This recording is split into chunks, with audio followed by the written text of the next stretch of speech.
Assalamualaikum. Welcome back to Mo Academy. Welcome to another video of TypeScript. अब तक हम variables और types सीख चुके हैं, लेकिन अगर मुझे एक ही कोड बार बार लिखना पड़े तो जैसे 2 नंबर्स ऐड करना, यूजर्स को ग्रीट करना, टेक्स्ट कैलकुलेट करना, हर बार सेम कोड लिखना स्मार्ट अप्रोच नहीं है। इसी प्रॉब्लम को सॉल्व करते हैं फंक्शंस। और टाइपस्क्रिप्ट में फंक्शन सिर्फ जावास्क्रिप्ट वाले फंक्शंस नहीं होते। यहाँ हम पैरामीटर्स और रिटर्न वैल्यूज दोनों की टाइप्स डिफाइन करते हैं। और believe me, react, next, node और नेस्ट जेएस में हर प्रोजेक्ट फंक्शन से भरा होता है। बात कर लेते हैं फंक्शन है क्या। फंक्शन होता है रीयूजेबल ब्लॉक ऑफ कोड जो एक स्पेसिफिक टास्क परफॉर्म करता है। सिंपल लैंग्वेज में फंक्शन एक ब्लॉक ऑफ कोड होता है, मतलब एक बार फंक्शन लिखो और जितनी बार जरूरत हो उसे कॉल करो। कोड रिपीट करने की जरूरत नहीं पड़ती। पैरामीटर्स की टाइप्स हो सकती हैं, रिटर्न वैल्यूज की भी टाइप्स हो सकती हैं, और ये रीडेबिलिटी और सेफ्टी को भी इम्प्रूव करता है। सोचो घर में वॉशिंग मशीन है। हर बार कपड़े धोने के लिए मशीन दोबारा नहीं बनाते, बस मशीन को स्टार्ट करते हैं। फंक्शन भी बिल्कुल वैसे ही होते हैं, एक बार बनाओ, बार बार यूज करो। अपना पहला फंक्शन देख लेते हैं VS कोड पे। यहाँ पे सबसे पहले फंक्शन डिफाइन करने के लिए हमें लिखना होता है फंक्शन का कीवर्ड। जावास्क्रिप्ट और टाइपस्क्रिप्ट का कीवर्ड है फंक्शन, तो मैंने लिखा है। ये कंपाइलर को बताता है कि हम एक फंक्शन बना रहे। फिर आगे आता है उस फंक्शन का नाम। मैं यहाँ लिख रही हूँ ग्रीट। ये फंक्शन का नाम है। मीनिंगफुल नेम्स यूज करने चाहिए, जैसे ग्रीट या सैलरी के लिए कैलकुलेट सैलरी, लॉगिन यूजर वगैरह। ABC टेस्ट, इस तरह के नाम्स को इग्नोर करना चाहिए, ज्यादा मीनिंगफुल नेम्स यूज करने चाहिए। तो हमने ग्रीट लिखा है, इसके साथ लिखनी है पैरेंथेसिस। ये पैरेंथेसिस बताती है कि ये फंक्शन है। हमेशा हर फंक्शन के साथ होती है पैरेंथेसिस। फिर हमने कर्ली ब्रैकेट्स ऑन किए हैं, जो भी फंक्शन के अंदर होगा वो इस फंक्शन को कॉल करते ही चलेगा। हमने राउंड ब्रैकेट्स जो दी है पैरामीटर्स के लिए होती हैं ये हमारे पास, और अभी एम्प्टी है, मतलब फंक्शन कोई इनपुट नहीं लेता, हमें उसमें कुछ भेजना नहीं पड़ेगा। कर्ली ब्रेसेस के अंदर फंक्शन की बॉडी होती है जो कोड रन होना होता है। फिर हमने इसके अंदर लिखा है console.log। मैसेज कंसोल में प्रिंट करेगा जो भी हम इसमें मैसेज लिखेंगे। सिंपल, हमने इसको देखा भी था।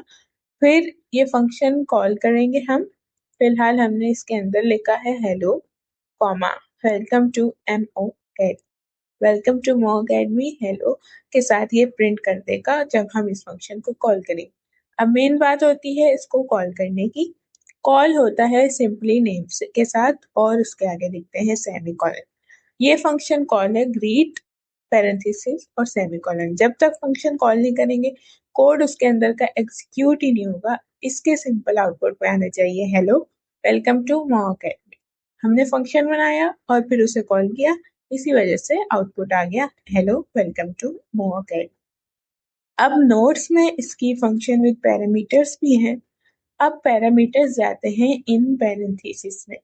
उसी फंक्शन के साथ हमने लिखा है इस कर्ली ब्रैकेट्स के अंदर पैरेंथेसिस में होता है नेम। ये पैरामीटर है, मतलब फंक्शन के अंदर आने वाली वैल्यू, और उसकी टाइप क्या होगी ये भी हमें बतानी पड़ती है। टाइप स्क्रिप्ट को बता रहे हम कि सिर्फ नेम जो है वो सिर्फ और सिर्फ स्ट्रिंग होगा। तो जो भी हमारे वेरिएबल पैरामीटर का नाम है वो नेम है, कॉलन करके उसकी टाइप दी है। अगर हमने नंबर देना होता तो हम लिखते नंबर या कुछ भी, कॉलन स्ट्रिंग नहीं आता, फिर हमारे पास आता नंबर।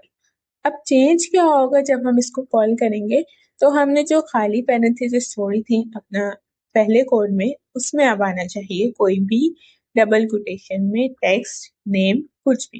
तो यहाँ हम डबल कोटेशन में अली दे सकते हैं या कोई भी नाम दे सकते हैं। आर्ग्यूमेंट है ये अली। जब फंक्शन कॉल होगा ये वैल्यू पैरामीटर में स्टोर हो जाएगी, और जो हमने प्लस करके नेम प्रिंट कराया है इसके साथ कॉन्केटिनेट हो जाएगा हेलो, और नेम में जो वैल्यू पास हो रही है अली हो रही है, या जो भी हम अहमद उमैमा पास करेंगे वो हेलो के साथ प्रिंट हो जाएगा, सिंपली क्योंकि हमने console.log यूज किया। तो इसके आउटपुट पे हमने अली पास किया तो ये हेलो के साथ अली आ जाएगा।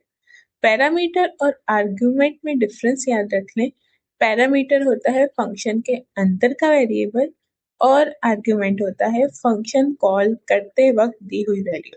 तो यहाँ पैरामीटर है नेम के साथ स्ट्रिंग और आर्ग्यूमेंट है अली। ये रॉन्ग एग्जाम्पल रखी हुई है, रॉन्ग है ये। क्यों है? क्योंकि हमने टाइप दी है स्ट्रिंग, लेकिन जब हम इसको कॉल कर रहे हैं तो हमने इसमें 100 नंबर दे दिया। VS कोड हम इस पर रन करते ही फौरन एरर दे देगा, क्योंकि हमने बोला था नेम सिर्फ और सिर्फ स्ट्रिंग होगा, लेकिन हम नंबर भेज रहे हैं। तो यहाँ पे ये रॉन्ग हो जाएगा। करेक्ट सिर्फ यही है कि हम इसमें डबल कोटेशन के साथ कोई वैल्यू दें, कोई नेम दें, जो भी हमें देना है। इसके अलावा इसमें मल्टीपल पैरामीटर्स दे सकते हैं। किस तरह? ये देखें, यहाँ पे लिखा हुआ है। एक हमने इंट्रोड्यूस के नाम से फंक्शन बनाया हुआ है, उसमें पहले नेम और स्ट्रिंग वही है, सिर्फ हमें कॉमा करके नेक्स्ट जो है पैरामीटर देना होता है। यहाँ पे हमने एक और दिया हुआ है नंबर का एज। एज हमारे पैरामीटर का नाम है और उसकी टाइप है कॉलन करके नंबर। तो यहाँ पे दो चीजें हम जब कॉल करेंगे तो देनी होंगी। नेम के साथ नेम जो है स्ट्रिंग में होगा और उसके साथ एज भी होगी, जो कि होगी नंबर में। तो यहाँ नीचे हमने इंट्रोड्यूस कॉल किया है, तो उसमें जाएगा एक नेम जो कि हमने उमैमा दिया है और कॉमा करके सिंपल विदाउट डबल कोटेशन जाएगा नंबर। तो यहाँ पे 21 कीज दिए है। तो यहाँ पे नेम और स्ट्रिंग पहला पैरामीटर है और एज और नंबर दूसरा पैरामीटर। इंट्रोड्यूस ओमेमा कॉमा 21 जो हमने लिखा है, ये ऑर्डर बहुत इंपॉर्टेंट है। इसमें पहले नेम ही देना है डबल कोटेशन में और फिर कॉमा करके नंबर ही देना है। तो ये आउटपुट में प्रिंट हो जाएगा। जो हमने लिखा है नेम में आ रहा है उमैमा, तो उमैमा इज एज आ रही 21, उमैमा इज 21 ईयर्स ओल्ड। इस तरह करके हमारा आउटपुट आएगा। इस तरह हम मल्टीपल पैरामीटर्स दे सकते हैं। इसमें हम 21 कॉमा उमैमा करके वैल्यू जब कॉल करें तो नहीं दे सकते, वो रॉन्ग होगा और एरर आ जाएगा। पहली पोजीशन पे स्ट्रिंग चाहिए थी, हमने नंबर भेज दिया तो वो रॉन्ग होगा। हमें नंबर अपनी पोजीशन पे जो सेकंड है उसी पे भेजना है, फर्स्ट पे हमेशा स्ट्रिंग दी है तो स्ट्रिंग वैल्यू ही जाएगी। फंक्शन हमें वैल्यू रिटर्न भी कर सकता है। वो किस तरह? यहाँ पे लिखा हुआ है। एक ऐड के नाम से फंक्शन बनाया है जिसमें जा रहे हैं ए और बी पैरामीटर। ए भी नंबर है और बी भी नंबर है। हम सेम डेटा टाइप की पैरामीटर्स भी दे सकते हैं। अब हमने क्या किया है? रिटर्न। ये जो कीवर्ड है रिटर्न, ये करता है वैल्यू को रिटर्न, फंक्शन का रिजल्ट वापस भेजता है। रिटर्न के साथ क्या लिखा है? a plus B. दो नंबर हमें पास करने होंगे जो कि ये वापस उनका एडिशन रिटर्न कर देगा। दोनों नंबर्स ऐड हो रहे हैं। अब हमने एक वेरिएबल बनाया है, लेट से वेरिएबल बनाते हैं रिजल्ट। अब हमने क्या किया है? रिजल्ट में रिटर्न होने वाली वैल्यू रिजल्ट में स्टोर हो गई। कैसे? हमने इक्वल्स टू करके फंक्शन को कॉल किया। फंक्शन का नेम क्या था? ऐड। पैरेंथेसिस में दो वैल्यू चाहिए थी, दोनों नंबर, हम कोई भी नंबर दे सकते हैं। यहाँ 10 और 20 दिया हुआ है कॉमा करके, तो 10 और 20 ऐड करके जो रिजल्ट होगा 30 स्टोर हो रहा होगा रिजल्ट में। तो यहाँ पे फिर हमने सिंपली रिजल्ट वेरिएबल को प्रिंट करा है, आउटपुट में आ जाएगा 30। अगर हम 50 40 वैल्यूज देते तो आउटपुट आता है 90। रिजल्ट में स्टोर होकर प्रिंट हो रहा है।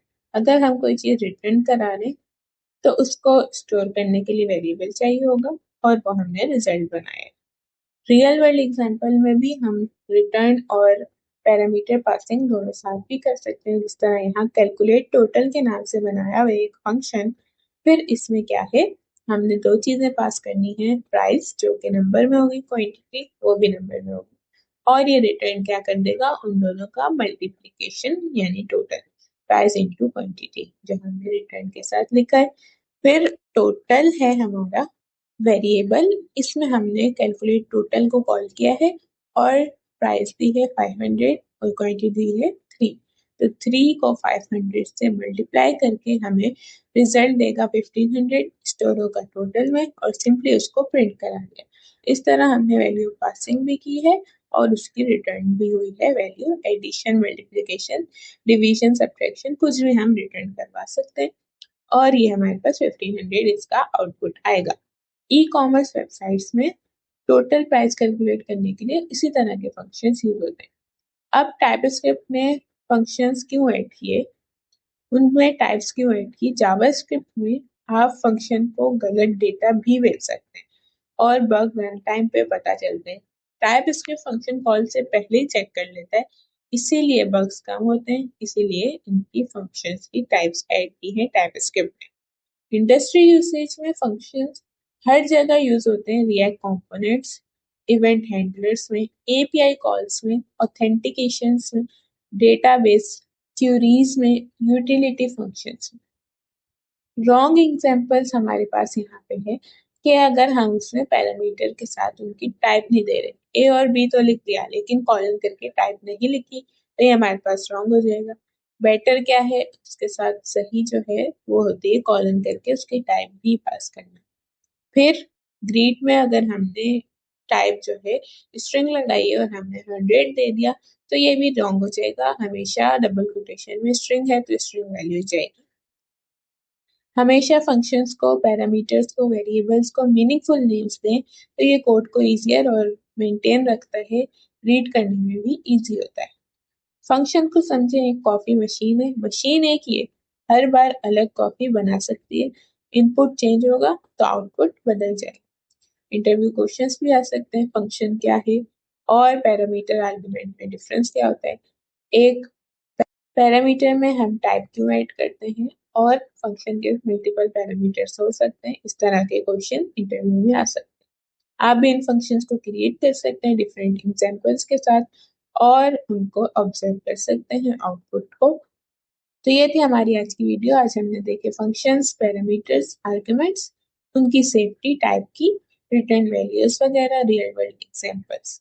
सो अब अगले लेक्चर में सीखेंगे ऑप्शनल एंड डिफॉल्ट पैरामीटर्स। यहाँ हम देखेंगे कि अगर यूजर के पास कोई वैल्यू पास नहीं हो रही, कोई वैल्यू वो पास नहीं कर रहा, तो फंक्शन को कैसे स्मार्ट बनाया जा सकता है डिफॉल्ट पैरामीटर्स के साथ। So stay tuned for that. मिलते हैं नेक्स्ट वीडियो में। लाइक करें, सब्सक्राइब करें। अल्लाह हाफिज। Thanks for watching.